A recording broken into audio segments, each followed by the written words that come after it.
Assalamualaikum warahmatullahi wabarakatuh. Alhamdulillah, puji dan syukur senantiasa kita panjatkan kepada Allah Subhanahu wa taala atas rahmat dan karunia-Nya, atas izin dan atas seluruh kebaikan-kebaikan yang diberikan kepada kita. Kita semua dapat melakukan puasa Ramadan, beribadah pada bulan Ramadan sampai dengan hari ini, alhamdulillah.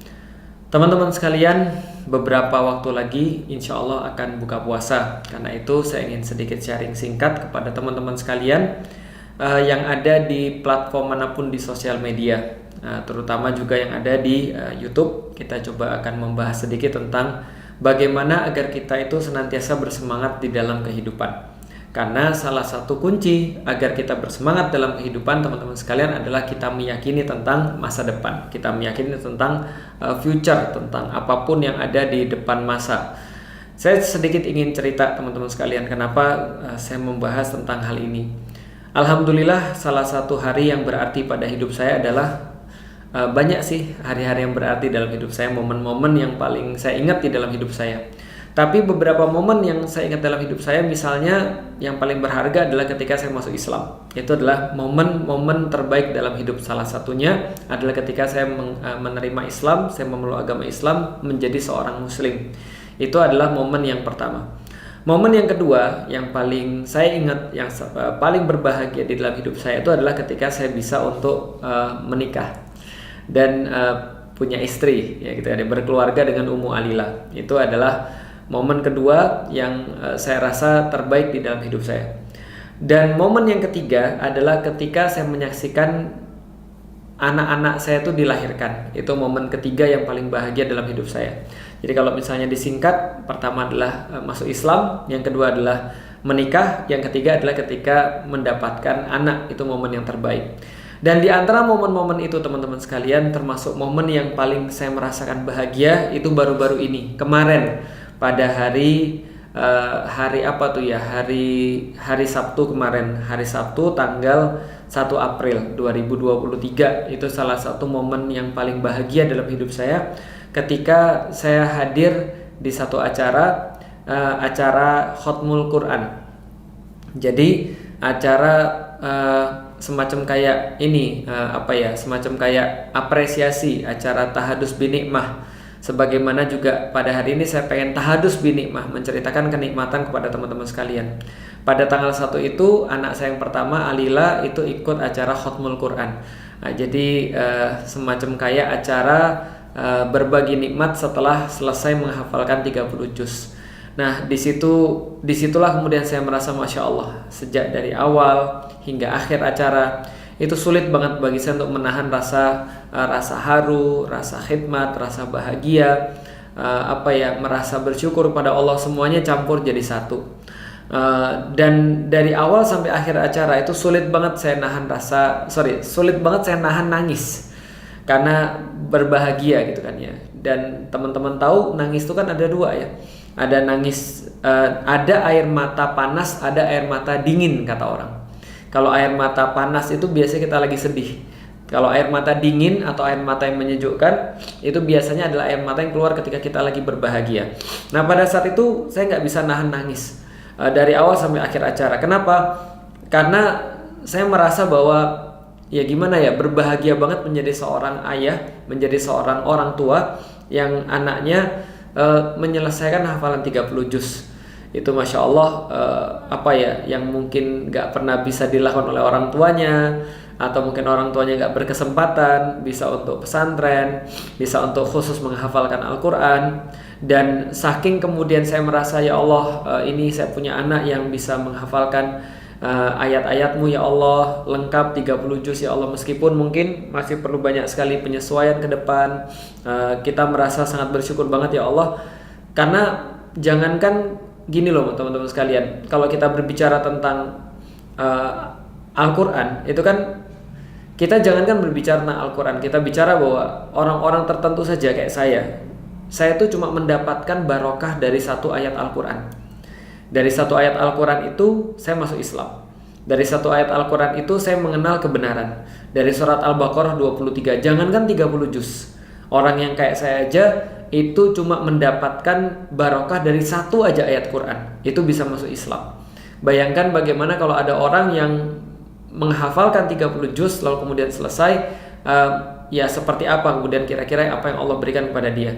Nah, dan waktu itu saya juga diminta memberikan sambutan. Ya mungkin karena ya Felix Xiao ya, jadi ketika anaknya menghafal Quran, saya diminta memberikan sambutan. Sorry teman-teman sekalian, mungkin saya memang termasuk orang yang lebay ya. Karena mungkin kalau ustadz-ustadz yang lain yang anaknya menghafalkan 30 juz ya biasa aja karena anaknya hafal semua, atau mungkin dia juga hafal 30 juz. Tapi bagi saya ini adalah sesuatu yang istimewa bagi saya ya, karena saya tuh ya dari orang yang bukan muslim, juga saya belum bisa menghafalkan 30 juz, lalu punya anak yang kemudian kita sudah setting dari awal, akhirnya di hari itu dia bisa menghafalkan 30 juz. Tentunya saya sangat merasa ya terharu banget lah, terharu, sedih, luar biasa, sedih, syukur, senang, ya semua campur jadi satu. Dan ketika saya menyampaikan kata-kata sambutan dari orang tua, yang pertama tentu saja saya mengucapkan syukur pada Allah, alhamdulillah. Yang kedua adalah saya berterima kasih pada sekolah, pihak sekolah, pesantren yang sudah membantu anak-anak, yang sudah membantu juga anak saya untuk mencapai hafalan ini. Tentunya tidak mudah, pastinya diberikan pastinya dia pasti guru-gurunya, sekolahnya mendapatkan kesulitan tertentu ketika membimbing anak-anak untuk menghafalkan Quran.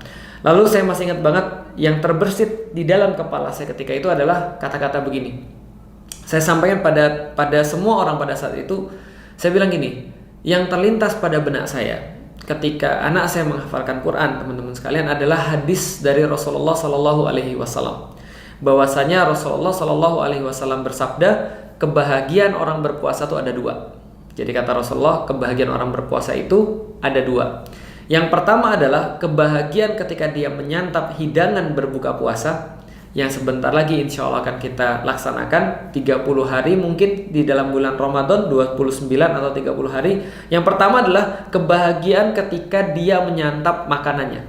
Dan yang kedua kata Rasulullah adalah kebahagiaan ketika dia berjumpa dengan Allah Subhanahu wa Ta'ala.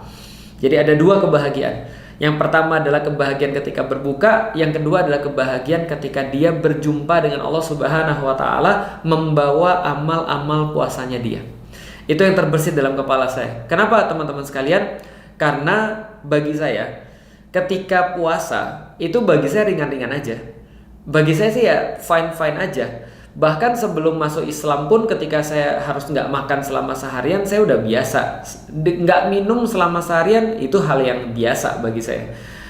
Tapi ketika bulan Ramadan dan mendapatkan dalil itu, saya mendapatkan insight yang berbeda. Kenapa? Karena gini, bagi saya ketika saya berpuasa biasa-biasa aja, dan ketika berbuka pun juga kan biasa-biasa aja. Ya makan kayak makan biasa, seneng sih, cuman ya banyak yang saya lebih seneng. Misalnya contoh, misalnya ketika saya bandingin ketika berbuka puasa dengan misalnya bisa menyelesaikan satu buku misalnya, itu saya lebih senang ketika menyelesaikan satu buku.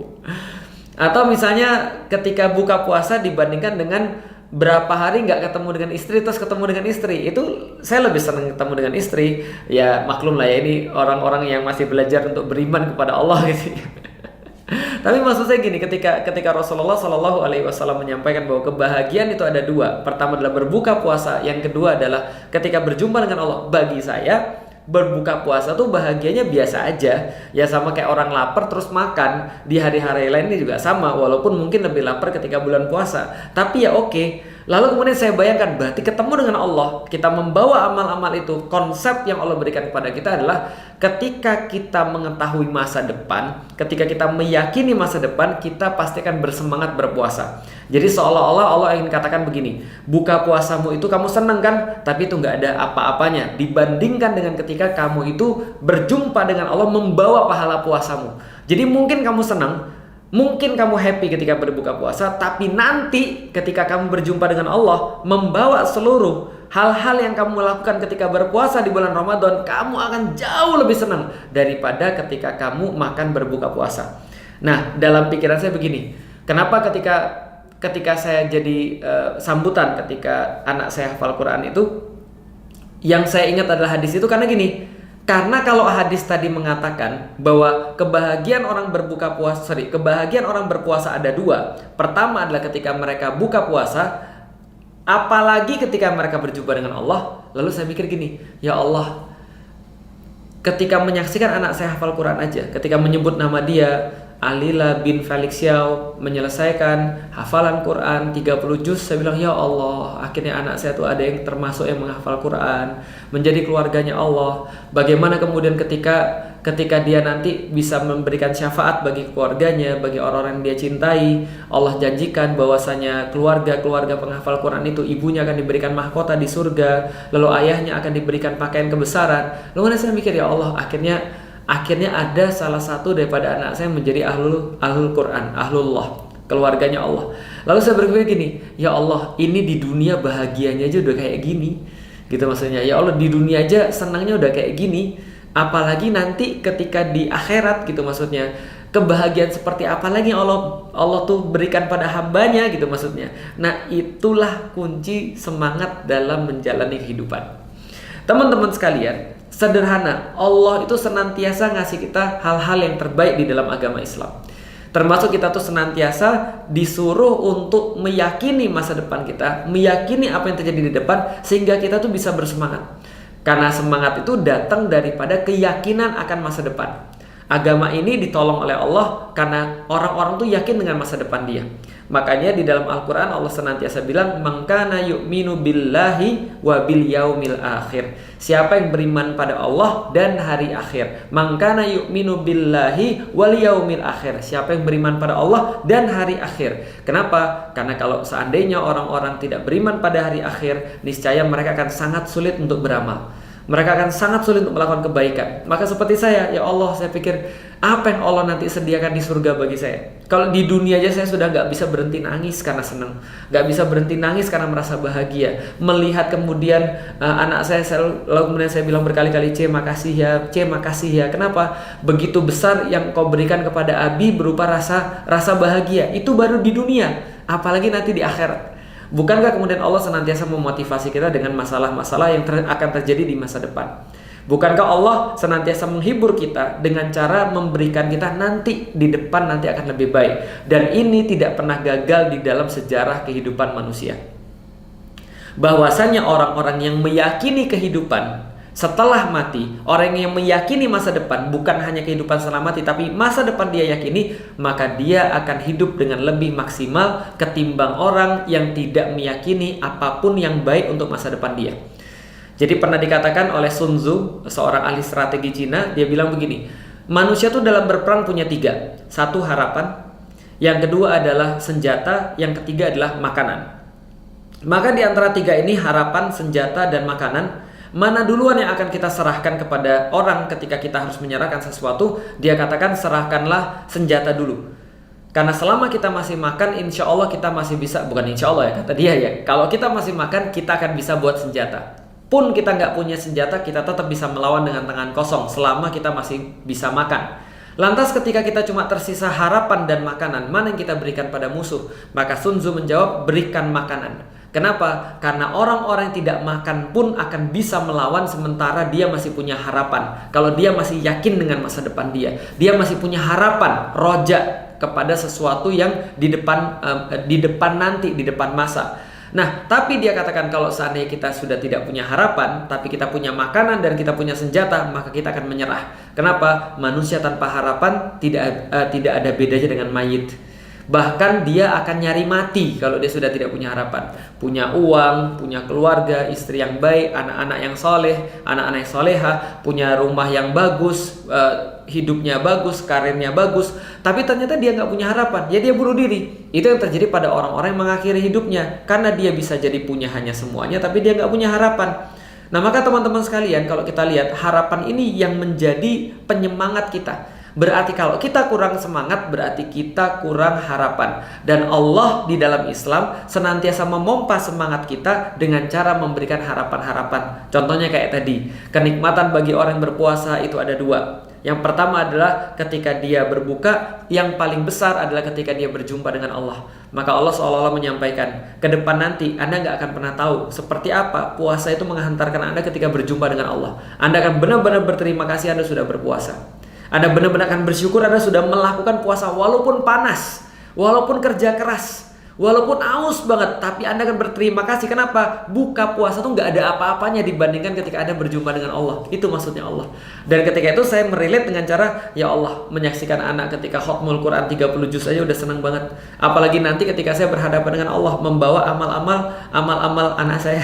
Karena amal bapaknya nggak cukup. Gitu. Bagaimana kebahagiaan kita ya Allah? Dan Allah senantiasa memotivasi hamba-hambanya dengan cara seperti itu. Misal Rasulullah Shallallahu Alaihi Wasallam memotivasi sahabat, membuat semangat sahabat dalam kehidupan dunia, dan juga mengejar yang terbaik dalam ibadah kepada Allah dengan cara memberi sahabat-sahabat itu harapan.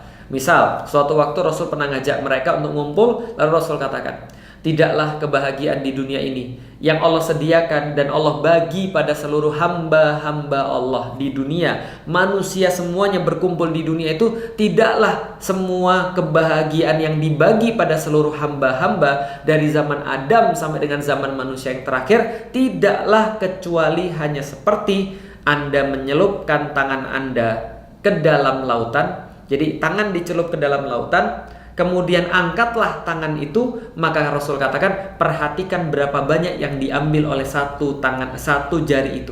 Jadi celupkan jari ke dalam air lautan, lalu kemudian angkat kita tangannya, maka perhatikan kata Rasulullah berapa banyak yang kita bisa ambil dari mencelupkan jari ke dalam lautan. Berapa tetes yang bisa kita ambil dari lautan itu? Mungkin setetes, mungkin 2 tetes, mungkin 3 tetes. Ya kalau telunjuk aja Anda gede, ya 3 tetes lah.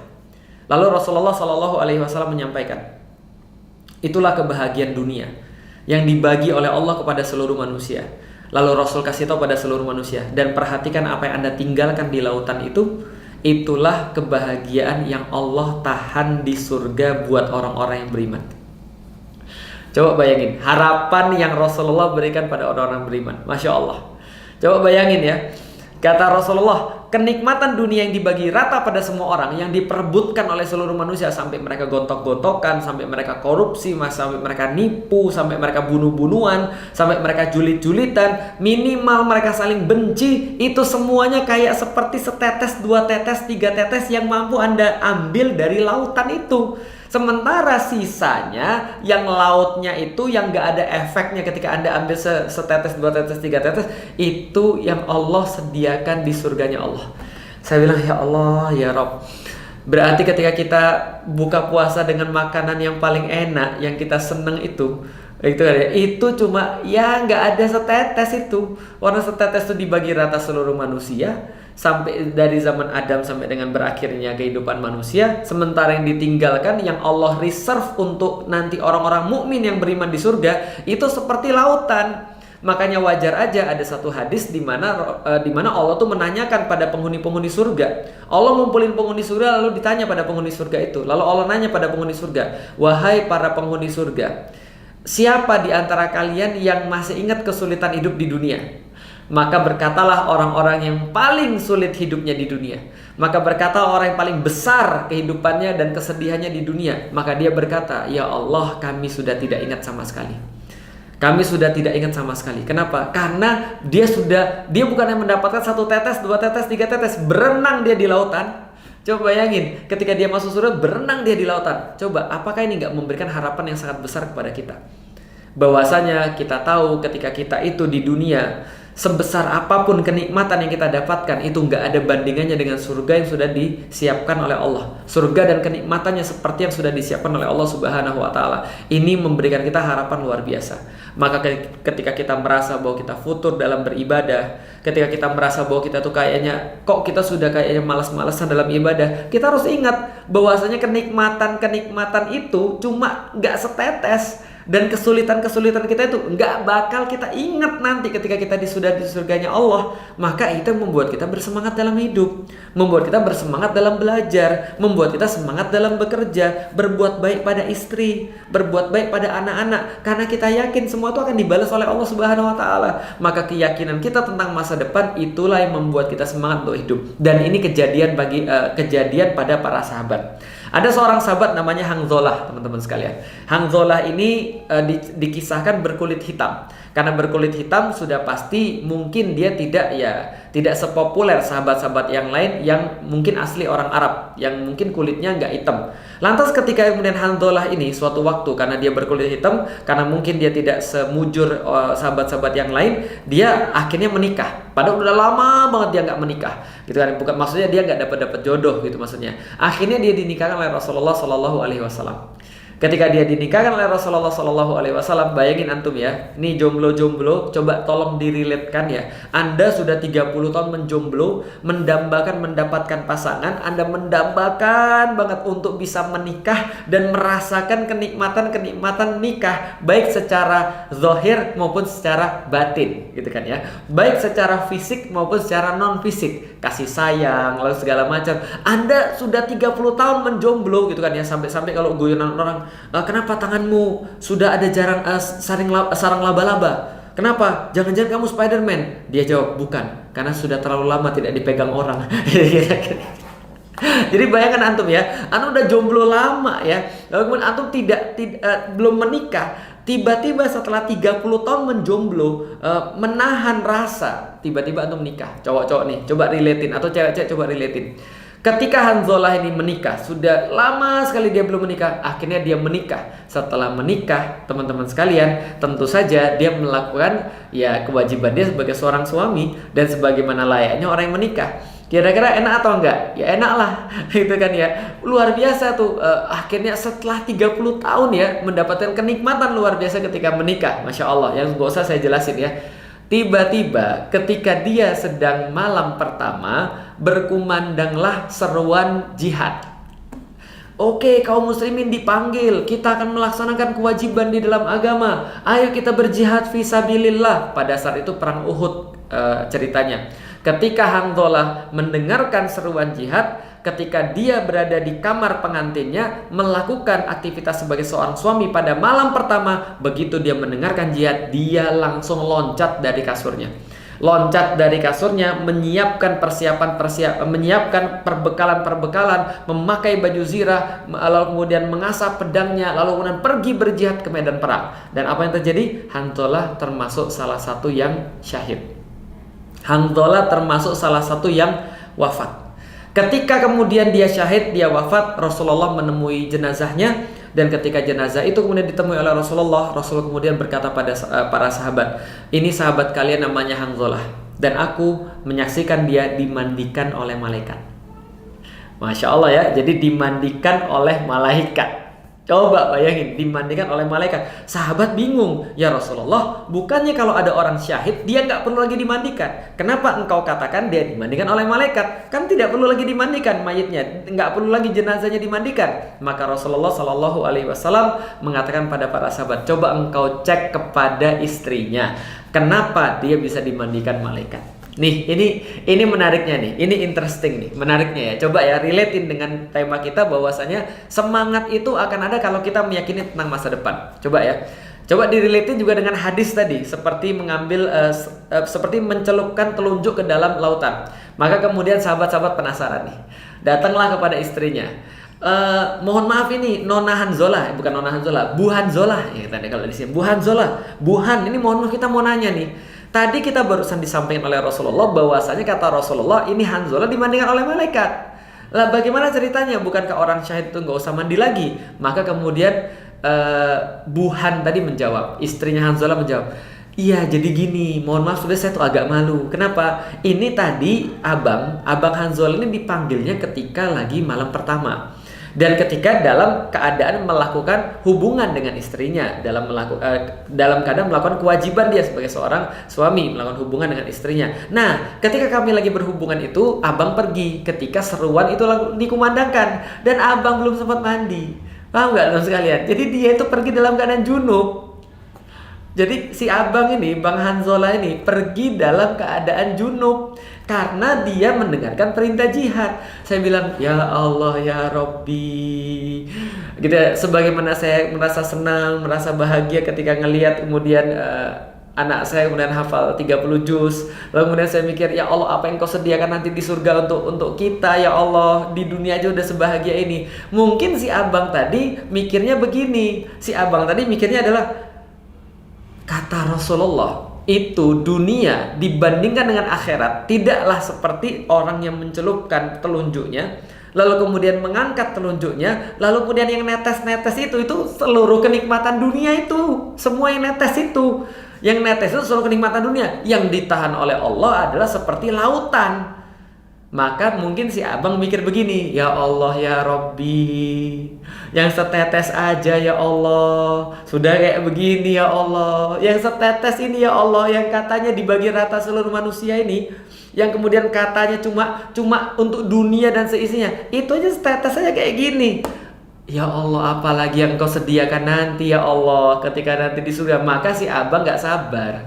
Maka si abang gak sempat mandi wajib. Lalu kemudian langsung pergi ke medan jihad. Lalu kemudian berjihad di sana. Lalu kemudian syahid di medan perang. Masya Allah, itu cara untuk tadi bersemangat di dalam kehidupan. Maka wajar ketika ada orang-orang yang mungkin mereka tidak meyakini ketika mereka itu di akhirat mendapatkan sesuatu, ya mereka di dalam dunia ya udah biasa-biasa aja. Di dalam dunia sibuk maki orang, sibuk julid ke orang, sibuk kemudian stres, mager, gak mau berbuat apa-apa, bunuh diri gitu kan ya. Ya karena mereka gak meyakini apapun. Tapi seorang muslim, Masya Allah, kehidupannya di dunia itu senantiasa kan maksimal. Kenapa? Karena dia meyakini bahwa apa yang Allah sediakan di akhirat itu tidak bisa dibayangkan dengan apapun yang dia rasakan kenikmatan terbesar ketika dia di dunia. Aduh, ya Allah, itu berhasil buat Abang Hanzalah. Itu berhasil buat para sahabat. Itu berhasil buat para dai pada orang-orang pada zaman dulu. Dan itu sudah pasti kemudian berhasil pada diri kita. Karena itu teman-teman sekalian, gak susah sebenarnya untuk bersemangat di dalam hidup. Gak susah untuk jadi orang baik di dalam kehidupan kita. Gak susah untuk menjadi orang yang bersemangat di dalam beribadah, bersemangat di dalam melakukan kebaikan-kebaikan. Gak sulit. Yang kita perlu lakukan hanyalah meyakini bahwasanya ada balasan-balasan yang terbaik. Ada masa depan yang Allah janjikan bagi kita. Masa depan yang terbaik ketika kita bermaksimal di dalam kebaikan-kebaikan. Ketika kita memaksimalkan di dalam ketaatan. Dan tidak sulit bagi kita untuk menjauhi hal-hal yang buruk. Kalau seandainya kita yakin bahwasanya setiap perbuatan-perbuatan buruk kita itu akan dipertanggungjawabkan, akan dijadikan sebagai kayu-kayu bakar, akan dijadikan oleh Allah sebagai batu-batu yang kemudian menyala, yang akan kemudian mengazab diri kita, yang akan kemudian menyakiti kita. Maka kalau kita yakin bahwasanya surga ada, bahwasanya neraka ada, bahwasanya balasan-balasan atas perbuatan terbaik itu ada, bahwasanya balasan-balasan adalah perbuatan buruk itu juga ada, kita kan semakin untuk maksimal di dalam kehidupan kita. Dan itulah teman-teman sekalian kunci untuk senantiasa bersemangat dalam kehidupan. Coba cari, banyak sekali dalil-dalil di dalam Al-Quran ketika Allah dan Rasul mengajarkan kepada kita seperti apa cara kita punya semangat. Kalau di dunia aja begini, apalagi nanti di akhirat. Sebagaimana misalnya ada ucapan salah seorang ulama untuk menyemangati seseorang untuk menghafalkan Quran. Dia katakan begini, coba lihat, kamu menghafalkan Quran, seperti apa kemudian Allah itu bangga dengan para penghafal Quran. Kalau seandainya quotes-nya Felix Xiao aja, orang kemudian catat atau orang ingat, atau saya dengar orang-orang ngomong gini, Felix Xiao pernah berkata begini, oh itu sudah bangga banget saya. Felix Xiao tuh pernah quotes-nya begini yang menarik, oh itu sudah bangga banget saya. Apalagi kemudian kalau misalnya itu baru quotes kita, itu diomongin orang. Coba bayangkan bagaimana Allah dengan para keluarganya para penghafal Quran. Ketika dia kemudian Allah itu mengetahui quotes-nya dia, itu dibaca oleh kita. Quotes-nya dia kita hafalkan, quotes-nya dia kita share kepada orang-orang yang lain. Maka itu salah satu cara tadi, harapan tentang masa depan. Kalau di dunia aja begini, apalagi nanti di akhirat. Maka tadi dari awal kita sudah bahas tentang tahadus binikmah. Mohon maaf mungkin saya agak lebay, karena memang ya inilah orang-orang yang lemah, hafalan Qurannya belum selesai-selesai. Ketika punya anak lalu kemudian sudah menghafalkan Quran, rasanya heboh banget. Doain kita teman-teman sekalian, ini menjadi kebaikan bagi kita semuanya, menjadi semangat untuk bagi kita semuanya, bahwasanya kita bertahadus binikmah, bahwasanya Allah senantiasa menghibur hamba-hambanya dengan menjanjikan yang terbaik nanti di surganya Allah. Dan itu tidak pernah gagal untuk membuat orang-orang untuk bersemangat menjalani kehidupan dan bersemangat untuk melakukan apapun yang perlu dilakukan dalam kehidupan mereka. Baik teman-teman sekalian, ini yang bisa kita sampaikan. Kalau ada yang baik pasti berasal daripada Allah, kalau ada yang buruk pasti berasal daripada manusia. Dan insya Allah mudah-mudahan doain kita juga bisa untuk terus menyapa teman-teman sekalian di live kayak gini. Dan insya Allah juga akan kita rekam untuk kita sampaikan di YouTube dan live-nya di platform-platform yang teman-teman sekalian punya. Ada platform yang satu, ada platform yang warnanya ungu, dan ada platform yang warnanya warnanya hitam gitu ya, hitam terus ada notnya. Mudah-mudahan bermanfaat teman-teman sekalian. Sampai jumpa lagi. Mudah-mudahan Allah memberikan kita Ramadan yang terbaik pada tahun ini, dan Allah jadikan kita untuk bersemangat dalam kehidupan dan lebih bersemangat dalam mencari akhirat kita, sebagaimana yang Allah sampaikan, yang Rasul sampaikan dalam banyak hadis-hadis, dalam banyak kemudian ayat-ayat tentang yang tadi kita sebutkan, bahwasanya ada harapan-harapan yang terbaik yang Allah janjikan kepada kita. Berharap pada janji Allah itu memberikan kekuatan. Berharap pada manusia itu memberikan kekecewaan. Jadi kalau sama manusia mah santai aja, udah biarin aja manusia mah, gitu kan ya. Kalau kita berharap pada manusia, kita pasti akan kecewa. Nanti kalau kita berharap pada manusia, omongannya bikin sakit hati, pujiannya bikin kita untuk lalai. Tapi berharap sama Allah itu tidak akan pernah kecewa, tapi akan menjadi kekuatan di dalam diri kita. Terima kasih teman-teman sekalian, sampai ketemu lagi. Assalamualaikum warahmatullahi wabarakatuh.